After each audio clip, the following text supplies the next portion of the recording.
Deputy President Paul Mashatile has finally dropped the diplomatic tone and gone straight into what he calls an unfiltered truth about South Africa's tense political climate. From the ANC's uncertain future to the growing challenges of working with the DA under the Government of National Unity, GNU, and whispers about the influence of billionaire Patrice Motsepe, Mashatile's remarks are sending ripples through the political establishment. At the heart of his comments lies the ANC, a party struggling to redefine itself in an era where its dominance is visibly waning. Mashatile admitted that the ANC is at a crossroads, acknowledging the disillusionment of many South Africans who feel the liberation movement has strayed from its founding values. "We must be honest with ourselves," he said. "The ANC is not the party it was in 1994.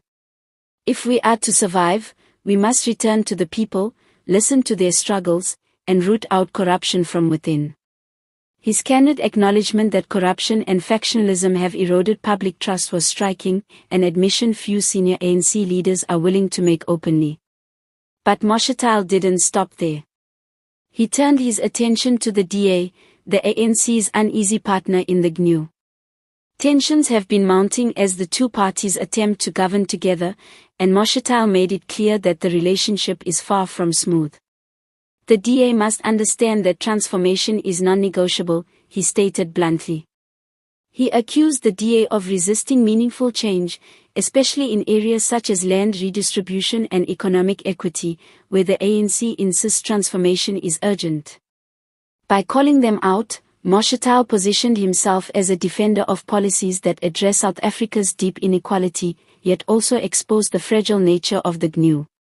One of the most intriguing parts of Mashatile's unfiltered address was his response to growing speculation about Patrice Motsepe's behind-the-scenes influence. The billionaire businessman and philanthropist, who also happens to be President Cyril Ramaphosa's brother-in-law, has long been rumored to wield significant political sway. Critics have suggested that Motsepe's fortune and network allow him to shape political outcomes in ways not visible to the public.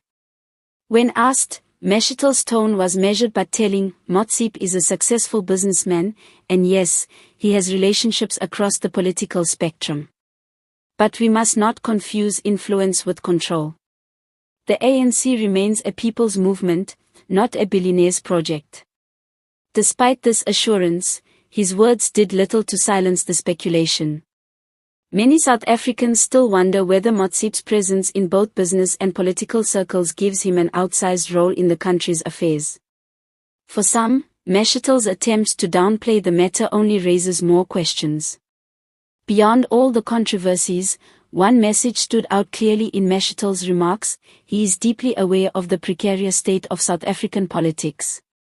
From assassination plots to public distrust, from inter-party conflicts to shadowy business ties, the environment around him is volatile. Yet he insists that his mission is to stabilize the ANC and protect its legacy. Whether his words reflect sincerity or political maneuvering is up for debate, but they undeniably show a politician willing to say what others avoid. In a country where leaders are often accused of speaking in rehearsed, evasive tones, Paul Mashatile's unfiltered approach has struck a chord. To his supporters, he comes across as a bold truth-teller ready to confront uncomfortable realities. To his critics, he remains a man caught in the web of scandals and ambitions, trying to rewrite his narrative. Either way, one thing is certain: Paul Mashatile has made himself impossible to ignore. His comments about the ANC's shaky future, the DA's resistance, and the unanswered questions surrounding Patrice Motsepe have set the stage for what could become a defining political showdown in the months ahead.